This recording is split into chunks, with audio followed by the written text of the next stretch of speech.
realized me am a Muslim.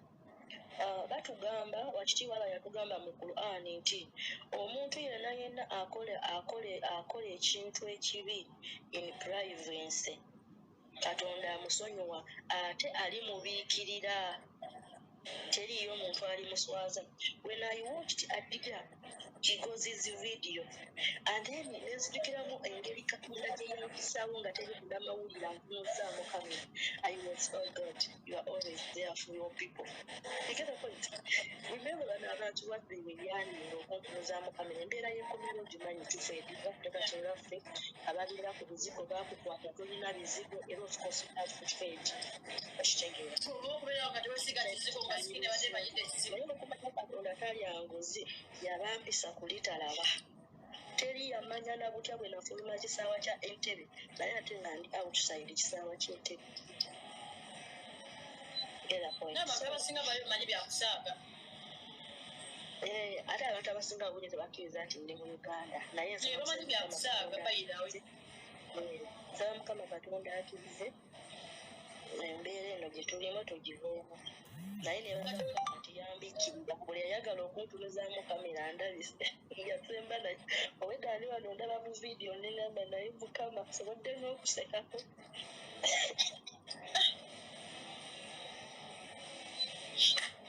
naye nga anyway bikwasa ennaku naye Katonda bwati bwe yali yateekateeka nti bino byonna ngenda biyitamu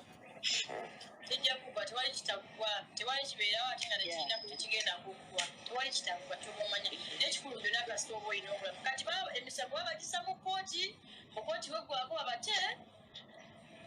kati anyway looya wange kati yamanyi ebisinga obungi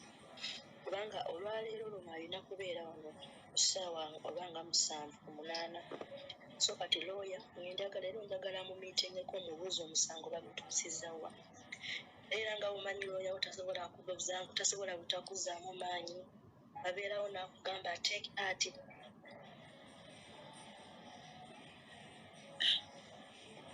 tulabe gye binaagwira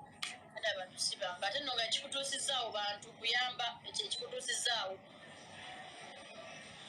ekintuusizza wano kuyamba Bannayuganda nze ngenda kukolako ne kati bateyo gyoli oba ogenda kuvaayo ngenda kuvaayo nisha kubanga omanyi bano abantu bansibako emisango ate balina bujulizi I'm innocent kubanga kati saa zino when you look at the investigations najja n'ekago yange olwaleero bava kugisala yonna ne bakebera kimu ku kimu still they didn't found there anything kiraga mpiseewo kyekirala ekiddako bantaddeko omusango gwa human trafficking abaana be nali nnyamba e Saudi bennyini be bandyamu olukwe ne basindika statement era ne ku kisaawe bajja wano ne bawaayo obujulizi naye gudu enaafu emisango Uganda gye yali esuubira abaana okuwaayo statement ate ne zaawukanira ddala so ne babeera stranded kati bamaliriza olunaku lw'eggulo nga bataddeko omusango gwa human trafficking remember I was deported ate kati mu mateeka wemba nga nali deported which means na serving ekibonerezo gavumenti ya Saudi Arabia nenta naye kati simanyi lwaki Uganda yankwata naye abali emabega wakyo ssente nnyingi ze bali okukiteekamu naye kati eri Saudi Arabia si ebeekwinako obuvunaanyizibwa like polisi yayo era singa nali mumenyi w'amateeka Saudi Arabia yandisibye naye namala ku deportation weeks 3 naye nga womanyi tulina fitina y'Abannayuganda kati we baatunulira kago wange ensawo 6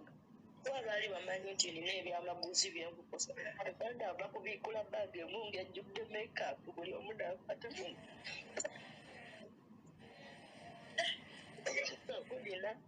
remember ebintu babindeetera ku prison wali we basibuka kamera tulina tusobola kuyisaawo ebere byalizeemu tesobola kuyitira mu migugu natuuka Entebbe airport police we yankwata emigugu bagiisa mu sikaani ya URA nga teri kirimo so abantu bano abafakinga bi stories they don't know media games bwe baawulira nti bandeetedde kagulu bwe baalaba ensawo nga ziyingidde prison oba baali bamanyi nti banteekeddemu masimu biki naye zaali ngoye na bintu byakukozesa ng'omukazi so getinze disappointed kati ensawo bava kuziteekenga kati era ne foomu njirina wano bagambye nothing recovered nensayini Calvin Kayanja ne Adija Kigozi bangambye mwafunye roja w'entebe musula mwegadanga bumulinda Doniasi yaje ku kisaawe njagala bategeeza nti mujja kutuuka n'okwezaalamu omwana aweze n'emyaka 10 nga Doniasi temumulabyeko mu bitiibyo by'amaanyi ennyo ovanga ku muntu abeera mu deportation nga osobola omukubira n'akwata essimu n'agimalako essaawa 4 nva kubira Doniasi yakati mu bitiibwa n'amala ku ssimu essaawa 4 nga twogera kyokka nga ffe tulina abantu baffe mu deportation amalako eddakiika 2 ate yamala okukubira ne bamuggyako essimu kaakati Doniasi yatukwegayiridde maama nga bwe weewamba era bwe waweetikka wezzeeyo kubanga Calvin Kayanja agenda kuzaala mu Adija Kigozi omwana bali mu loogi beegadanga buli lunaku basiba beekola obadde naye Uganda batuuse mwatuuse saawa mmeka mwana ko twatuusaawo saawa bazadde 5 ez'okumakya muvuddewo mmeka kwegamba bibuzaabuza beetaaga kunnyonnyola kuba kati nawunze omwana agambye mbu Doniasi eyo olutuuse bw'ati bamukabiddewo poliisi ezze ng'etwala kati musabire kuba si byangu naye nga mukiteeyo bamikwano bannaye naffe tujja kankula ekintu kimwe olaba ensi eno nzibu abantu betuyamba tubayamba empola saba mbw abo abaana be bamukwata nabo mbu beeboogedde mbw abadde atujjako yenkama endangamuntu passport alina abaana bangi kani imagine bye yayamba nga bibadde proud nkutidde abantu si bangu kyo bamunoza kati mbalaba bulabe ate omunauganda mulabe ddu abaana be bamukwata nabo bonna boogedde ku migration olutuuse tavuddeewo osanga yali abayisa bubi oyo nalongo waneeno baali bamukubireyo simanyi gye baali bamukubira ng'ali mu jump shoot ka video kafuluma ng'ali mu jump shoot ya Asiya gye yavumiramu ono Asiya tumusabire naye si byangu bambi ate ennaku enkutu nga bagamba nti atuuse ku migration ne bamukaba bukabi mbw abadde atolosa abaana mpulidde ennaku kati bami bagenda musiba naye this goes to the government of Uganda banaye ekitolosa abaana si mirembe birimu bya gavumenti okitegeera si mirembe abaana baba beetaaga baba babonaabona fine bamupanishinge naye si nnyo ate manyi emisango gy'alina egyo we ginaggwanga abalala bayingirawo be yavumanga ku social media nze kyovala wange na ku social media neemola bwemoozi nakuzina era kyoba okola kubanga abantu bakoowa akumakinga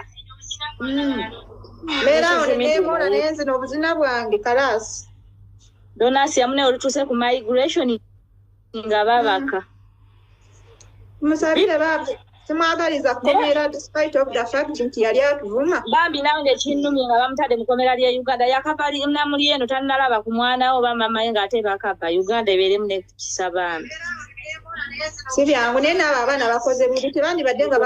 bamuwaayo bwe batyo kozi yali abaana ebatuuse wali ku migration nga bamuwaayo yababeererawo